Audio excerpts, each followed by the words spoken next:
The River Taff means Avon Taff in Welsh.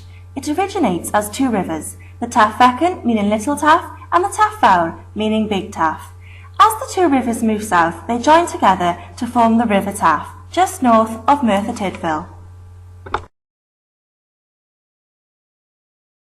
In the 19th and 20th centuries, the River Taff was used as a method of transport. It transported coal from the mines in the South Wales valleys to the docks at Cardiff Bay. However, the River Taff became heavily polluted by the Welsh coal industry, with some collieries even placing coal dust directly into the river. The River Taff has now recovered from being a lifeless river and one full of pollution, and is now an attractive backdrop for city life in Cardiff.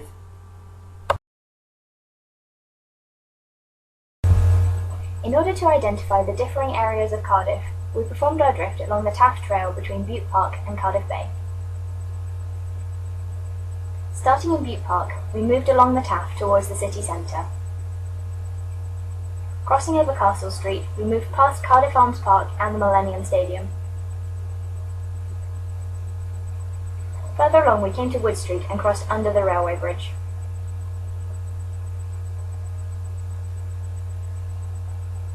We carried on along the Taff's embankment, at the edge of the river and on the outskirts of Grangetown. We concluded by following Clarence Road, moving through a small part of Butetown and ending in Cardiff Bay. When walking along the River Taff, the surroundings and land uses changed dramatically. As a result, we explored whether Cardiff fits Burgess's centric zone model, and tried to determine how we knew that we had crossed from one area or zone to another.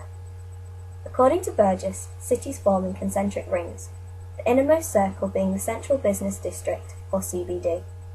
This is where retail stores and commerce is focused. The next zone in the model features factories and industries that benefit from the communication and footfall of being central, but without the high rents associated with the CBD. Further out again, there should be a zone of working class style housing, and then the middle class residential zone. From the Taff Trail perspective, it appears that Cardiff fits this model relatively well, with the river cutting through the zones Burgess established, providing a cross-section of the layout of the city. But how do we know that one zone has ended and another has begun? We found that there is a rich and diverse economic presence surrounding the River Taff. Beginning at the edge of the city centre, there is Cardiff Castle, which is a popular tourist attraction, and a variety of relatively high-end hotels, such as the 4-star Holiday Inn and Barstow Angel Hotel. Both offer river views of the Taff, which are charged at a premium. Up the River Taff is Cardiff Arms Park and the Millennium Stadium.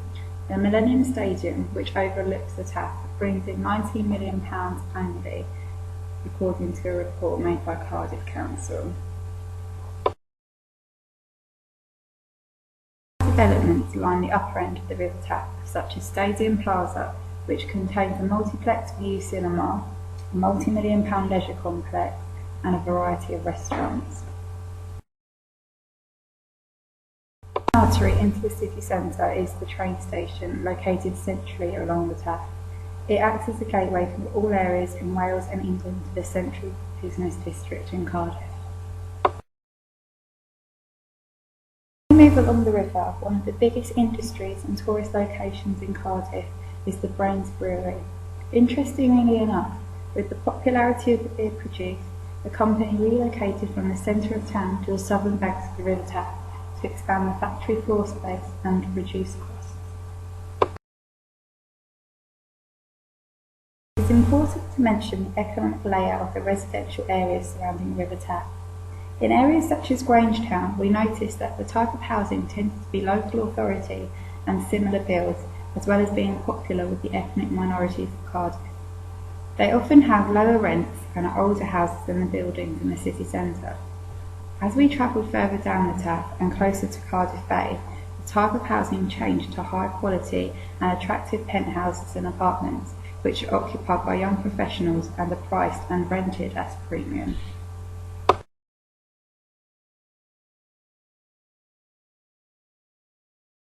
It is close to the city centre.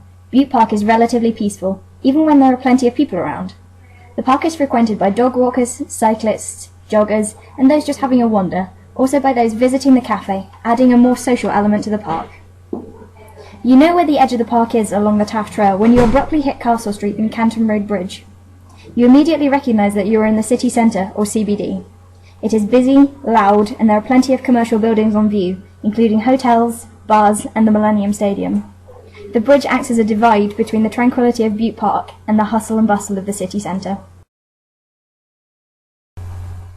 Past the divide between the park and the CBD, you can see the Millennium Stadium, Cardiff Arms Park, and Stadium Plaza. The stadium in particular evokes strong feelings of national pride. The social elements of the CBD on one side of the river contrast with the low-cost accommodation on the other side of the river. Although this is to be expected, low-cost housing is outlined as being adjacent to the CBD in Burgess's model, it is still a stark contrast, which is quite surprising. Once you pass under the railway bridge, a change in zone is once again apparent. The riverbank is dominated by the site of the Brains Brewery, BMW garage, and quick fit industrial units. Their location close to the city centre is beneficial to their operations, but the industrial feel that they give to the river is again a sharp contrast to the modern CBD. As you pass the brewery, you can hear the forklift trucks manoeuvring barrels, and there is a strong smell in the air of beer being manufactured and brewed. Therefore, it could be said that the railway bridge acts as a divide between these two areas, and the change is so clearly apparent from our video footage.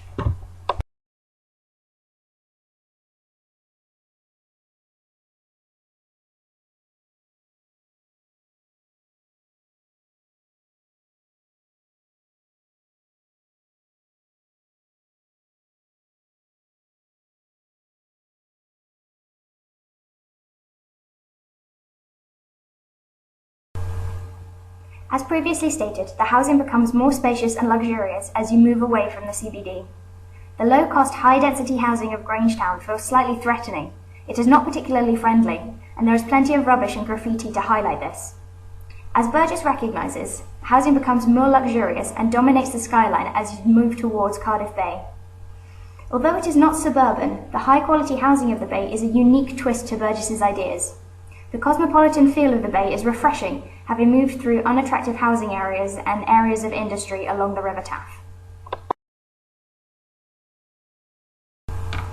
This picture highlights an abrupt, almost crude change of area between industry and modern apartment living. It could be very difficult from this side of the riverbank to distinguish whether the flats are in the industrial area or whether there is industry in the residential area.